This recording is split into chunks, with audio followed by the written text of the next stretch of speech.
Mirror, mirror on the wall, it's time for the most beautiful and best footballer of all time. I was born on the 5th of February 1985 to poor but loving parents on the small island of Madeira. My full name is Cristiano Ronaldo dos Santos Aveiro. Ronaldo because Ronald Reagan was my father's favorite actor. He particularly liked that one film where he played the king of democracy or something. How many presidents is Messi named after? 1-0 CR7. My nickname as a child was Crybaby. I was expelled from school at 14 for throwing a chair at a teacher who disrespected me. I curled that chair beautifully across the room and glanced the top corner of the teacher's head. Messi would have missed and smashed it ineffectively against the blackboard, so my mom encouraged me to focus on football. But then disaster struck. At 15, I needed surgery for a massive ego. Hey! Who let Messi tamper with his script? No, I needed surgery for a heart defect. Luckily, I made a full recovery. Age 15, I joined Sporting Lisbon. Some of the other boys at the club made fun of me because of my thick island accent and poor background. Probably because I was so good looking. They all shut up when they saw me play. In 2002, Alex Ferguson signed me for 12 million after the United players begged him to. A quiet first year, I won the FA Cup in my first season. But in 2006, I was involved in a training ground bust-up with Ruud van Nistelrooy. Van Nistelrooy could score goals, but he looks like a horse. I score goals and look like a model.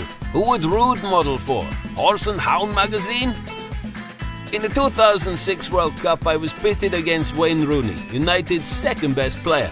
I got him sent off. Honestly, I did him a favor. No one wanted to see his ugly face plastered all over their TV screens. Once he was off the field, people could concentrate on my beautiful visage. English crowds didn't seem to appreciate my good looks and booed me roundly on my return to the Premier League. So I had to make them love me for my football.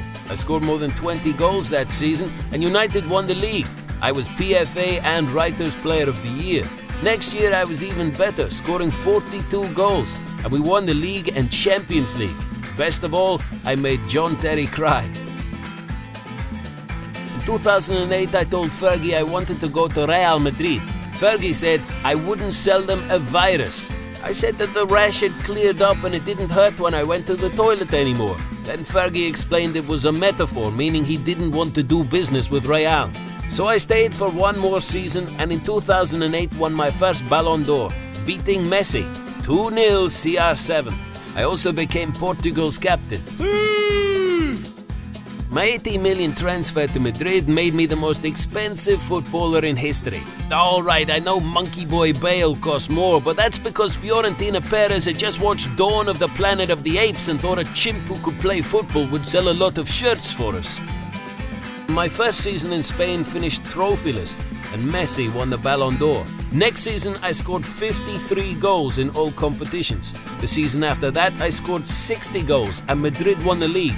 The 13-14 season saw my crowning achievement at Madrid when we won the club's 10th Champions League. I also broke Messi's 4-year run of winning the Ballon d'Or. He scored 51 goals in 47 appearances in all competitions. I've done it in the world's 2 best leagues. F*** off, Pep. The Bundesliga is a one-horse race.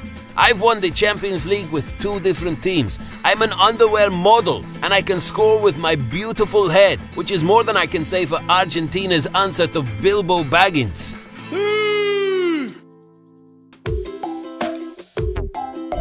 I was born June 24th, 1987 in Rosario, Argentina, also the birthplace of Che Guevara. The youngest of 4, my dad was a steel factory worker and my mom was a part-time cleaner. Aged 11, I was diagnosed as being a hobbit. Hey, who let Ronaldo tamper with his script?